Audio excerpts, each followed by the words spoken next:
Leitura do livro A Chave Mestra, parte 3. Até agora, você viu que o individual pode agir sobre o universal e que o resultado dessa ação e interação é causa e efeito. Portanto, o pensamento é a causa e as experiências que você tem em sua vida são o efeito.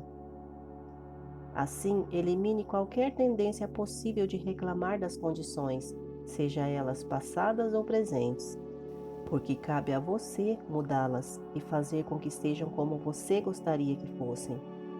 Direcione seus esforços para a compreensão dos recursos mentais que estão sempre sob o controle e são a origem de todo o poder real e duradouro.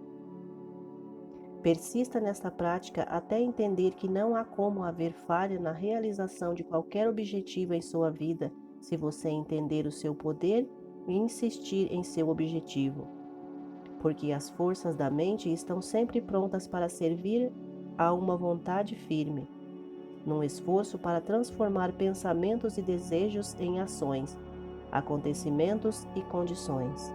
Enquanto a origem de cada função vital e de cada ação é o resultado do pensamento consciente, as ações habituais são automáticas e o pensamento que as controla vem do campo do subconsciente. Mesmo assim, continua sendo tão inteligente quanto antes. É preciso que essas ações passem a ser automáticas ou subconscientes para que a mente automaticamente possa cuidar de outras coisas. Entretanto, as novas ações, por sua vez, devem passar a ser habituais e depois automáticas e então subconscientes, para que a mente possa mais uma vez ser liberada dos detalhes e vá cuidar de outras atividades. Quando você entender isso, encontrará uma fonte de poder que lhe permitirá lidar com qualquer situação que venha a surgir em sua vida. A interação necessária entre a mente consciente e a mente subconsciente requer uma interação parecida entre os sistemas nervosos correspondentes. O juiz Thomas Troward indica uma forma excelente pela qual essa interação é realizada. Ele diz: o sistema nervoso central é o órgão da mente consciente, enquanto o sistema nervoso simpático é o órgão do subconsciente. O sistema nervoso central é um canal através do qual recebemos a percepção consciente dos sentidos físicos e exercemos o controle dos movimentos do corpo. O centro desse sistema de nervos é o cérebro.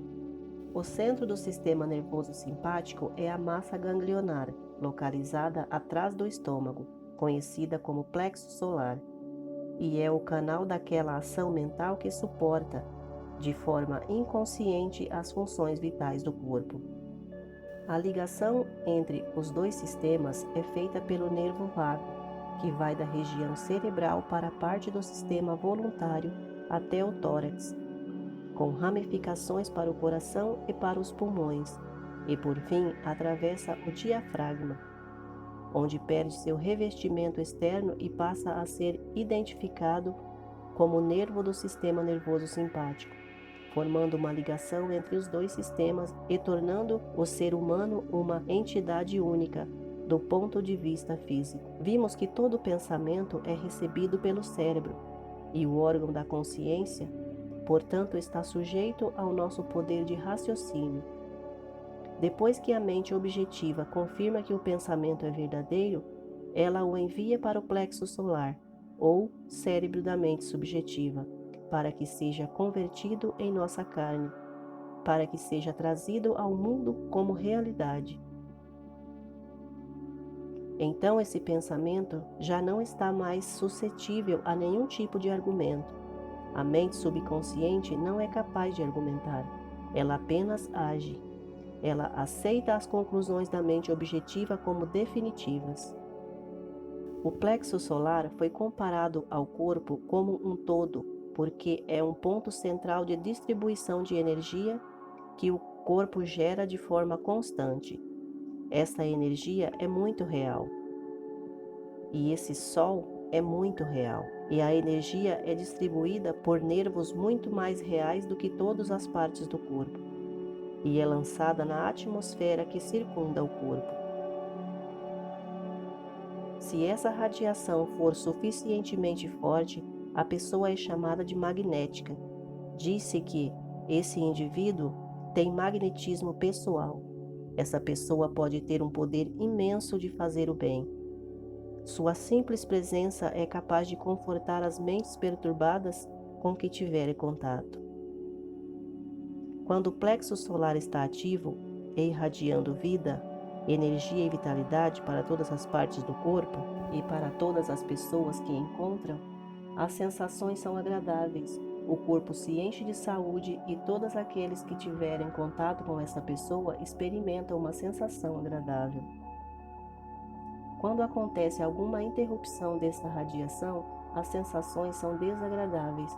O fluxo de vida e energia para algumas partes do corpo cessa, e essa é a causa de todo o mal da raça humana, seja ele físico, mental ou ambiental. Físico, porque esse sol não gera mais energia suficiente para vitalizar algumas partes do corpo. Mental, porque a mente consciente depende da mente subconsciente para que a vitalidade necessária suporte seus pensamentos. E ambiental, porque a ligação entre a mente subconsciente e a mente universal é interrompida. O plexo solar é o ponto em que a parte encontra o todo, em que o finito se torna infinito, em que o não criado é criado. O universal se torna individual, o invisível se torna visível.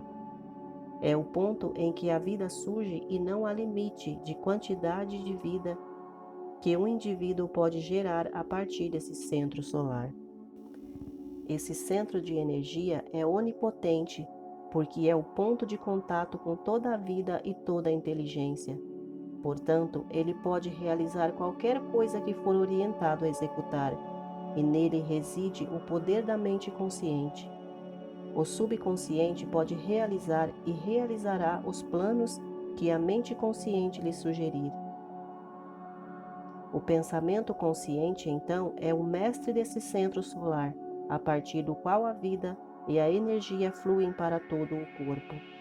E a qualidade dos pensamentos que temos determina a qualidade dos pensamentos que esse sol irradiará.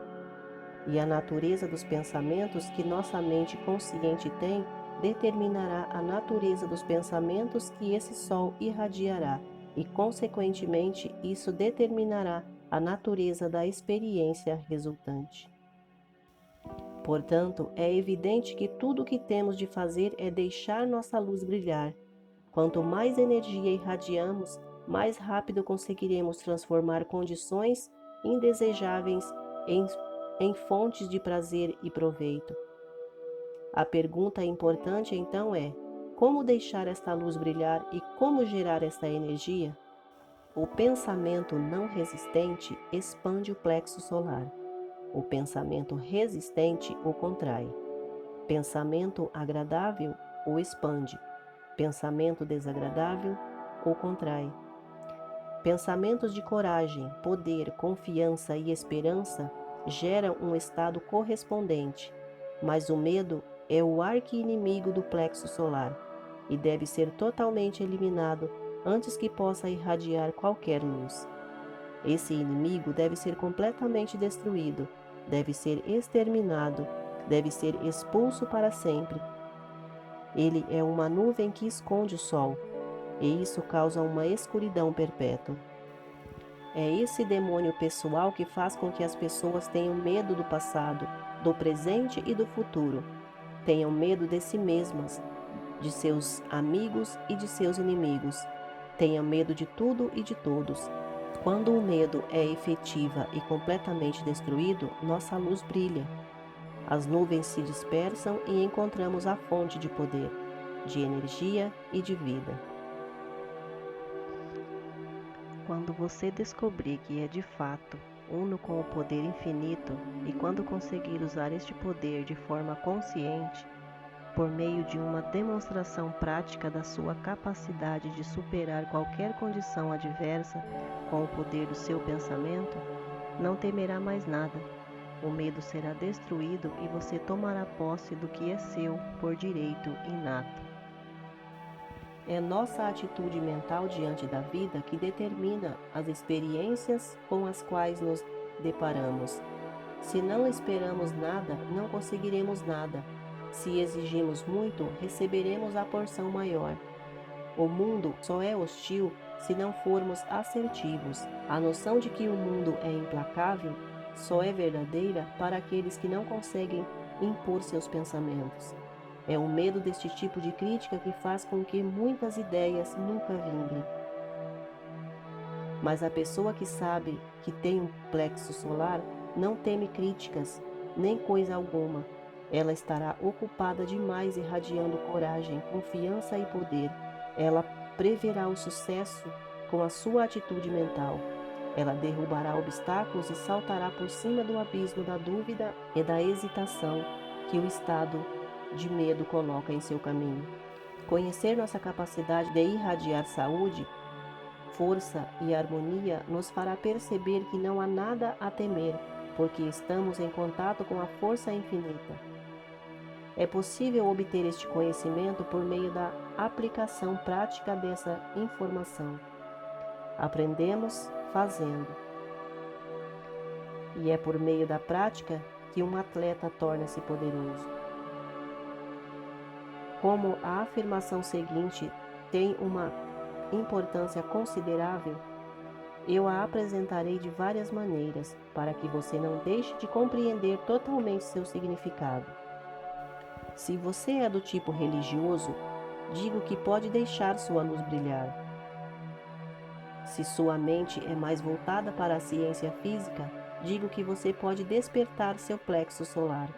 Mas se você prefere a interpretação estritamente científica, digo você que pode criar uma impressão em sua mente subconsciente.